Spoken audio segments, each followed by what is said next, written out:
Kisah pun berawal di sebuah penjara terkejam sekaligus tempat berkumpulnya para napi yang dihukum karena mengekil, memperkosa, merampok dan kejahatan lainnya.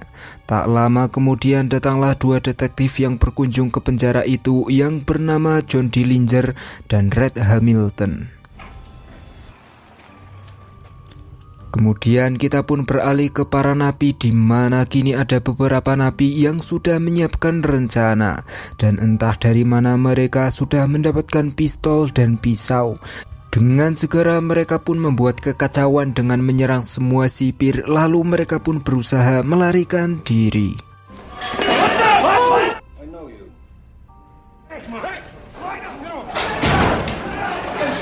Setelah yang terjadi, rupanya John dan Red bukanlah seorang detektif, melainkan mereka berdua adalah yang membantu teman mereka yang berada di dalam penjara.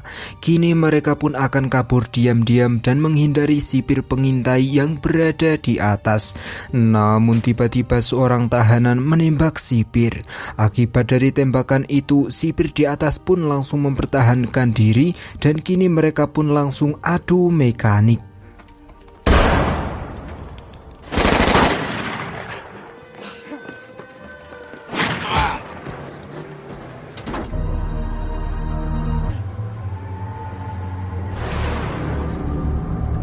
Setelahnya di situ karena Walter mati akibat dari orang yang tak dikenal yang kini ikut kabur dengan mereka, John pun langsung mengekil pria itu. Setelahnya kini kita pun baru diberitahu kalau John dan Red adalah kawanan perampok yang paling berbahaya, paling ganas, sudah profesional pula. Bahkan para polisi pun sangat sulit menangkap kawanannya John, karena John dianggap sangat lihai saat memainkan senjatanya. Kini teman-temannya John sudah bebas dan John sedang menyiapkan strategi karena mereka akan merampok bank. Di lain sisi kini ada seorang biro penyelidikan profesional tingkat kecamatan yang bernama Melvin. Kini dia pun sedang mengejar penjahat yang baru saja mencuri. Dengan skill menembaknya yang setara dengan dewa, Melvin pun langsung mengekil penjahat itu walaupun jaraknya sangatlah jauh.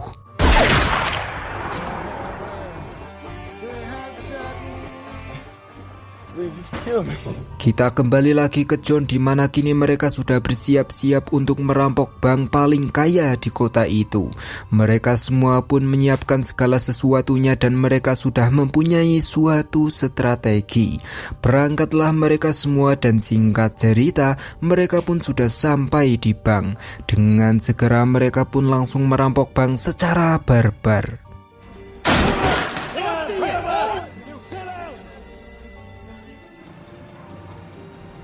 Setelah mengeruk semua uang yang berada di bank itu, kini John pun menjalankan rencana kedua dengan berbarengan dengan datangnya para polisi.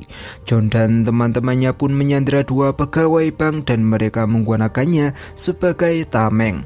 Tentunya agar mereka tak ditembak polisi saat mereka keluar. Keluarlah mereka dari bank. Namun naasnya semua para polisi masih menembaki mereka semua dan kini mereka pun harus adu mekanik dengan polisi.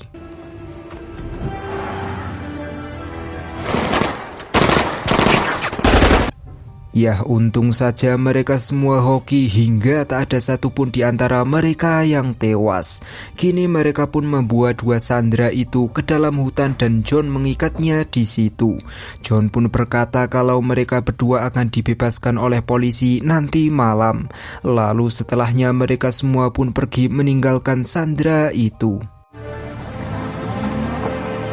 Beralih ke ketua biro penyelidikan, kita sebut saja namanya Slamet. Kini Slamet sedang rapat untuk menentukan pihak mana yang akan menangani John Dillinger. Slamet pun mengajukan timnya untuk menangani kasusnya John.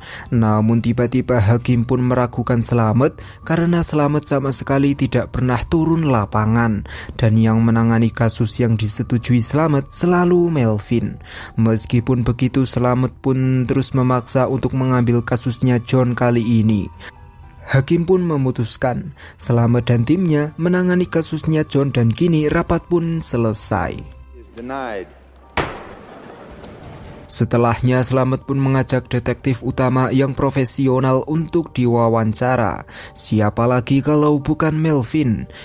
Di situ Slamet pun mengatakan kalau Melvin akan membasmi John dan nantinya tidak akan ada lagi perampokan bank karena penjahat utamanya sudah tertangkap. Kita kembali lagi ke John di mana kini ia sedang party-party dan bebas saja tanpa takut dengan adanya polisi yang menyergap. Sudah mendapatkan cuan dari merampok, hidup tak lengkap rasanya jika tak ada seorang wanita. Di situ John pun berkenalan dengan seorang wanita yang bernama Billy. Setelah ice breaking cukup lama, seperti biasa sudah bisa kita tebak apa yang akan terjadi selanjutnya. Di lain sisi, Melvin kini sedang mendatangi lokasi yang diyakininya ada John di situ. Niat Melvin datang ke situ karena dia akan menangkap John secara diam-diam. Masuklah Melvin dan anak buahnya ke sebuah kamar. Melvin pun dipersilahkan masuk oleh seorang wanita. Dan setelah melihat pria itu, ternyata itu bukan John. Akan tetapi dia adalah Henry, seseorang yang Melvin pun tidak kenal. Melvin pun pergi meninggalkan hotel itu. Namun baru saja sampai di depan hotel, Melvin dan yang lainnya mendengar suara tembakan di dalam hotel. Dengan segera Melvin pun masuk lagi ke dalam dan melihat satu anak buahnya yang sudah tewas.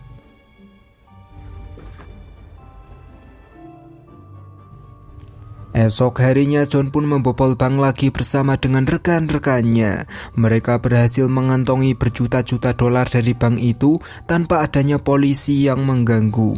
Melvin sendiri ditegur oleh Slamet karena semalam gagal menangkap John dan komplotannya. Melvin pun meminta bantuan dan tambahan anggota supaya bisa menangkap John. Lalu singkat cerita, esok harinya Melvin pun bertemu dengan orang suruhannya Slamet yang dikenal sangat ahli dalam menangani kejahatan.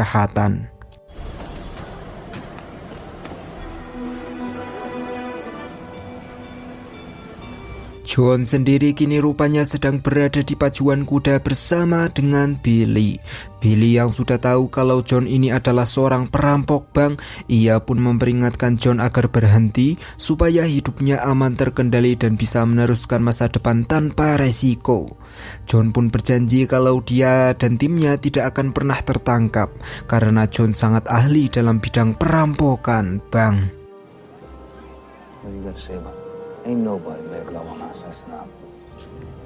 Esok harinya John pun bersantai sambil memandangi Billy mandi.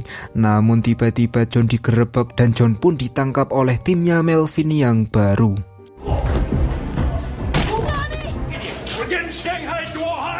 Setelah cukup lama dikurung, tak lama kemudian Melvin pun datang. Di situ Melvin pun tersenyum puas karena berhasil menangkap perampok kelas kakap.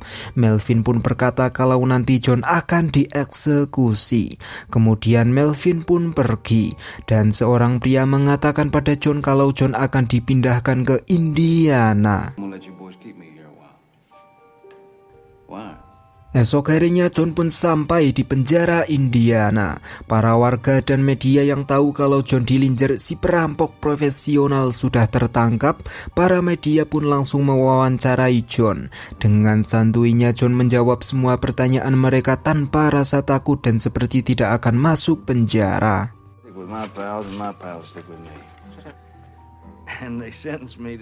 Beberapa hari kemudian kini John pun disidang. Dalam sidang itu pengacaranya John pun mengusulkan pada hakim agar John tidak dipenjara di Indiana supaya John tidak kabur. Penuntut yang tahu akal-akalannya mereka, ia pun tak setuju sama sekali dan mengusulkan pada hakim agar John dipenjara seumur hidup di Indiana.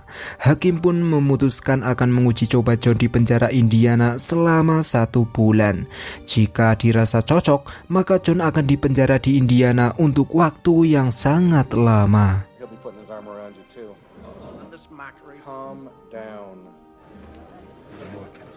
Baru beberapa hari di penjara itu, John pun langsung bertindak cepat dan berencana melarikan diri saat para sipir sedang lengah.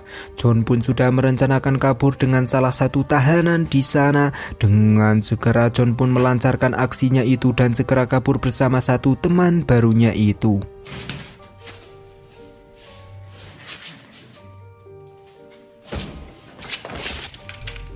Kini John pun menyekap salah satu petinggi dan meminjam mobilnya agar bisa kabur dari sana. John pun tak takut sama sekali saat melihat ada begitu banyaknya tentara yang berkeliaran di jalan. Sudah bisa dipastikan jika John tertangkap, John akan menjadi apa. Kemudian kini John pun harus menaati lampu merah supaya tidak dicurigai oleh tentara. Dan setelah lampu hijau, kini John pun lanjut berkendara. Lalu John pun melepaskan dua sandera itu dan John langsung menelepon Billy. John hanya menanyakan kabar serta tak memberitahu lokasinya pada Billy, dikarenakan John sudah tahu kalau sekarang pasti Melvin dan timnya sedang menyadap pembicaraan mereka berdua. Setelahnya John pun datang ke bioskop bersama dengan rekan-rekannya. Di situ mereka pun melihat siaran dari Biro Penyelidikan. Mereka mengabarkan kalau John kabur dari penjara dan bagi siapa saja yang melihat John disuruh mengabari mereka. John pun dengan santuinya tidak takut karena John tahu kalau semua orang di bioskop tak ada yang mengenali John. John pun keluar dari bioskop. Lalu di esok harinya, John bersama rekan-rekannya kembali merampok bank.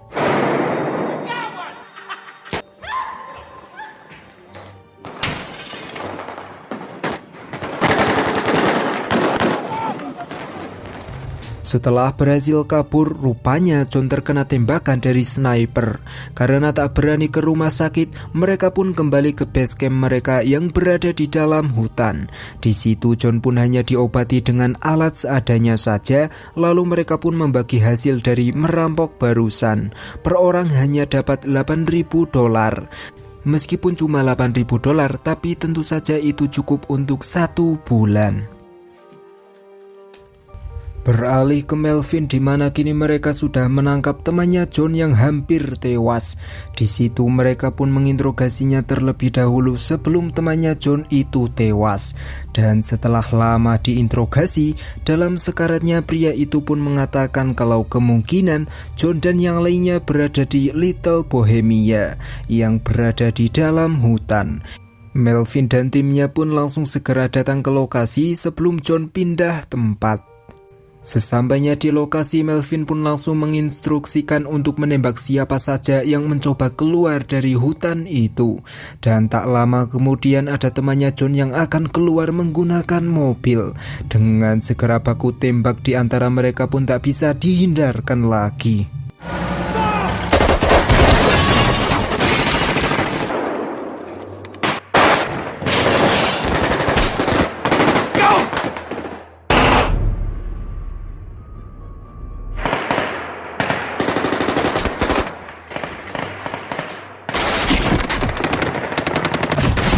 John dan teman-temannya kini kehabisan peluru dan kalah jumlah. Yang masih selamat di antara mereka pun melarikan diri, termasuk John yang kini masih dikejar oleh anak buahnya Melvin.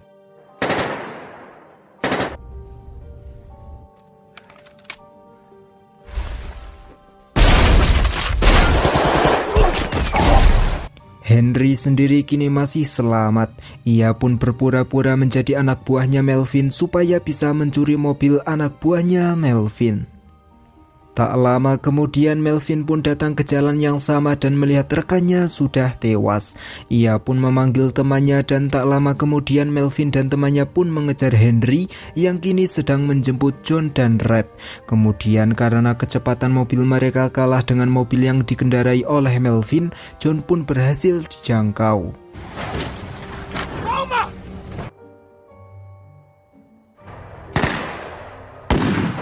John dan Red sendiri kini meskipun berhasil melarikan diri, namun mereka terluka parah dan sangatlah mustahil untuk selamat jika tidak segera diobati. Di esok harinya Melvin pun menginstruksikan semua bawahannya untuk segera menangkap John yang masih lemah, karena teman John sudah banyak yang mati. Tentunya ini adalah kesempatan emas untuk memusnahkan John. Kita pun beralih ke Billy di mana kini ia sedang nyantui. Namun tiba-tiba ia mendengar siaran radio. Dengan segera ia pun menyamar dan keluar dari rumahnya. Tak lama kemudian ia pun sampai di tujuan dan bertemu dengan John. John pun mengatakan kalau semuanya sudah usai dan John mengajak Billy ke kubah supaya aman, tentram, damai dan sejahtera. Esok harinya John pun mengantarkan Billy ke warungnya Pak Slamet. Seperti biasa laki-laki pun harus menunggu di parkiran sambil melihat pemandangan sekitar. Sedangkan Billy masuk ke dalam. Namun sayang sekali tiba-tiba Billy ditangkap oleh orang tak dikenal. Billy pun mengatakan kalau dia datang sendiri dan naik taksi. Mereka semua pun percaya dan langsung membawa Billy. Sedangkan John yang melihat Billy dibawa pergi, ia pun tak bisa berbuat apa-apa.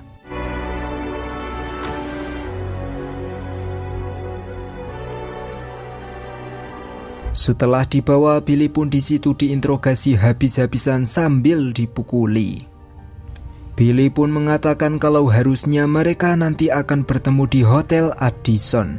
Dengan segera para detektif itu pun datang ke hotel. Namun sayang sekali sudah memeriksa seluruh ruangan di hotel itu, mereka tak kunjung menemukan John. Mereka pun kembali menginterogasi Billy lagi dengan keras. Billy pun mengatakan yang sejujurnya, yang dimana pada waktu itu John berada di samping mereka saat mereka menangkap Billy. Namun karena ketololan mereka pun tak melihat John. Dalam ruangan itu tak lama kemudian Melvin pun datang dan kini Melvin tak terima karena ada seorang wanita yang dipukuli. Meskipun mereka bekerja sama, bukan berarti pikiran mereka sama. Melvin pun membawa Billy ke tempat yang aman supaya Billy dijauhkan dari para detektif barbar yang barusan. Setelahnya Melvin pun meyakini kalau John ada hubungan dengan Anna. Di situ Melvin pun menjanjikan kebebasan dan Anna tidak akan terkena imbasnya dari apa yang sudah dilakukan oleh John. Anna pun dengan berat hati menerima tawaran Melvin dan ia akan mengabarkan pada Melvin jika John bertemu dengan Anna. John sendiri kini sedang berada di taman dan ia mendapatkan surat dari Billy. Oke, jadi silahkan kalian baca sendiri. Lalu setelahnya John pun kembali ke rumahnya Anna. John pun tak curiga sama sekali saat Anna itu mengajak untuk ke bioskop nanti malam. John pun setuju. Di lain sisi Melvin kini sudah dikabari Anna kalau nanti malam John akan berada di bioskop. Kini ia pun menugaskan semua detektif untuk berangkat ke bioskop. John dan Emma pun berangkat ke pasar. John pun menyuruh adiknya untuk masuk duluan ke mall, sedangkan ia akan menyusul. Namun saat akan masuk ke dalam, John pun mengubah arah dan masuk ke dalam kandang macan saat macannya sedang mengincar John. Yah, tepat sekali. John datang ke kantor detektif khusus kasusnya John. Dalam ruangan John pun melihat foto teman-temannya yang sudah tewas dan sudah tak dikejar lagi termasuk Red. John pun menyadari kalau ia kini hanyalah seorang diri yang sedang diburu oleh begitu banyaknya detektif dari berbagai negara. John pun mengajak ngobrol para petugas yang sedang ngerumpi. Mereka pun menjawab dengan santuy dan sama sekali tak memperhatikan kalau itu adalah John, si buronan yang sudah lama tidak bisa ditangkap. John pun hanya tersenyum lalu ia pun kembali. Malam hari sudah tiba. John, Anna, dan Emma pun berangkat ke bioskop. Semua detektif pun sudah berada di posisinya masing-masing, termasuk Melvin yang melihat John. Mereka bertiga datang ke bioskop untuk menonton channel Nganu Film yang selalu sampai kapanpun tidak akan pernah mati karena channel Nganu Film selalu memberikan alur cerita film yang menarik dan berbeda dari yang lainnya. Dan tak lama kemudian mereka semua pun puas dengan film dari Nganu Film. Kini film pun sudah berakhir. Mereka semua pun pergi dari bioskop dan berencana akan pulang. Semua detektif pun sudah bersiap-siap akan mengekil John. Meskipun John seperti menyadari kalau dia sedang diintai, namun sayang sekali John tak bisa menghindar hingga John pun tewas di tempat.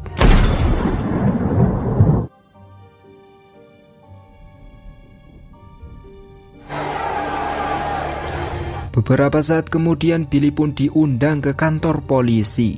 Billy sendiri kini dikabari oleh salah satu detektif kalau John sudah tewas. Dengan tangis air mata karena pesannya cuma di-read doang oleh John, kini Billy pun merasa sendirian. Dan film pun tamat. Oke, saya Fahru Rozi. See you and thank you.